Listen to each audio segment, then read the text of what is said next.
Chocolate के गोलगप्पे वाला भूत। मध्य प्रदेश से कुछ दूर एक छोटा सा खूबसूरत पालमपुर गांव था।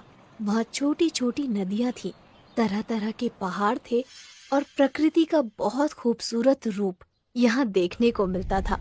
लेकिन इन सब के बावजूद पालमपुर की सबसे मजेदार चीज वहाँ हर साल लगने वाला बसंत का मेला था। कहते हैं कि पालमपुर में लगने वाला मेला इतना बड़ा होता था कि कोई भी उसे एक दिन में पूरा नहीं घूम सकता था।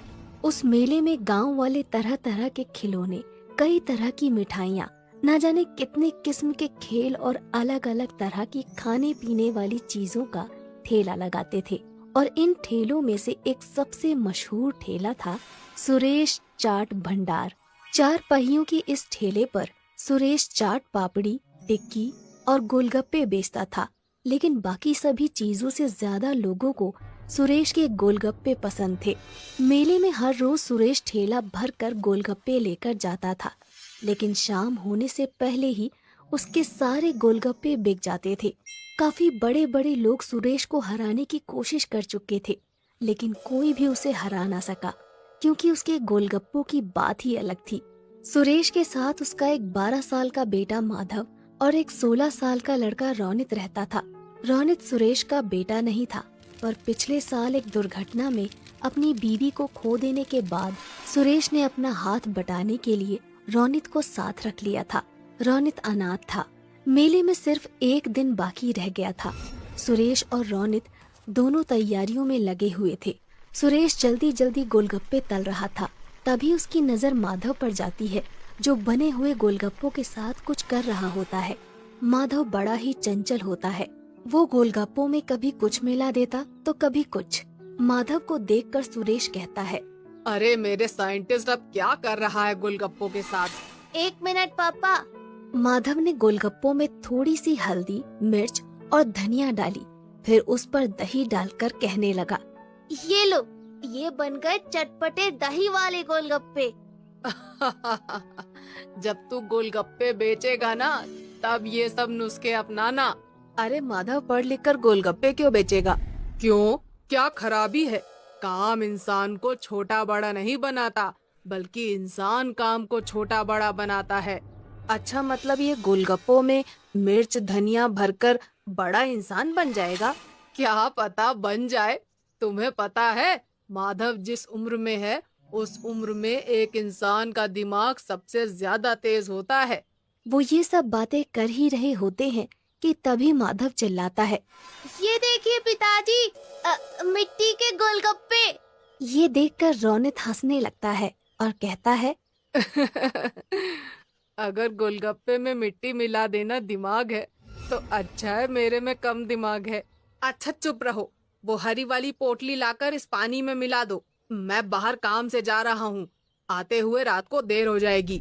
ये कहकर सुरेश वहाँ से चला जाता है और रोनित पोटली के पास चला जाता है। वहाँ 2 रंग की पोटलियाँ होती हैं, एक लाल और एक हरी।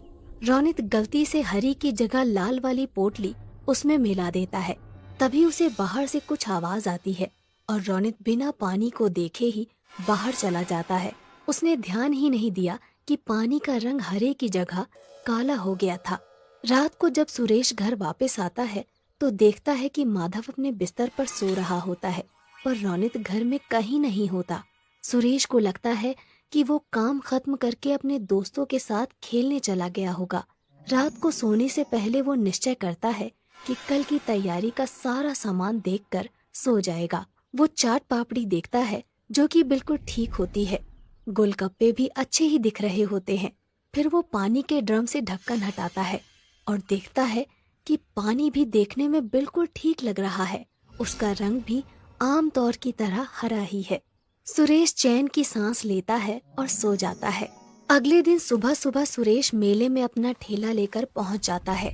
सुरेश काफी थका हुआ था, क्योंकि रोनित अभी तक वापस नहीं आया था, इसलिए उसे अकेले ही सारा सामान ठेले पर लाद कर मेले में आना पड़ा।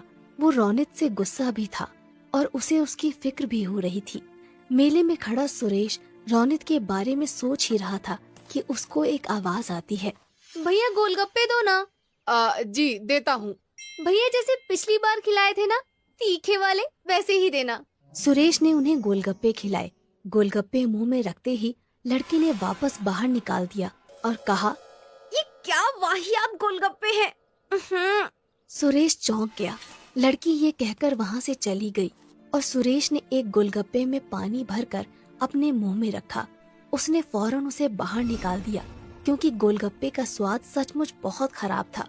जल्द ही ये खबर पूरे मेले में फैल गई और कोई भी सुरेश से गोलगप्पे लेने नहीं आया।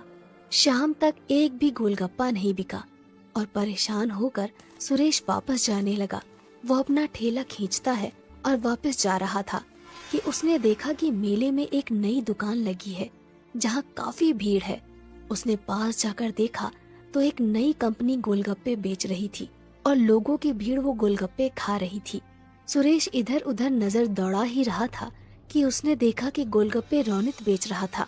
सुरेश समझ गया कि ये वही कंपनी है जो सुरेश को काम पर रखना चाहती थी, पर सुरेश के मना कर देने पर उन्होंने रौनित को पटाकर उसका काम खराब कर दिया। सुरेश कुछ नहीं बोला। उसने अपना ठेला लिया और चलने लगा। उसे इस बात का दुख नहीं था कि उसके गोलगप्पे नहीं बिके, पर इस बात का ज्यादा दुख था कि जिस रौनित को उसने अपने बच्चे की तरह पाला, उसने उसे धोखा दे दिया। यही सोचते सोचते वो घर पहुंच गया। उसे देखते ही माधव बहुत खुश हुआ और बोला, पापा, आप इतनी जल्दी आ गए और सारे गोलगप्पे वापस क्यों ले आए? वो बेटा, पता है मुझे, आप इसलिए लाए ना ताकि मैं नए गोलगप्पे बना सकूं। सुरेश ने मुस्कुराकर कहा। हाँ बेटा, जाओ नए गोलगप्पे बनाओ। ये सुनकर माधव खुश हो गया और कुछ गोलगप्पे लेकर वहाँ से चला गया।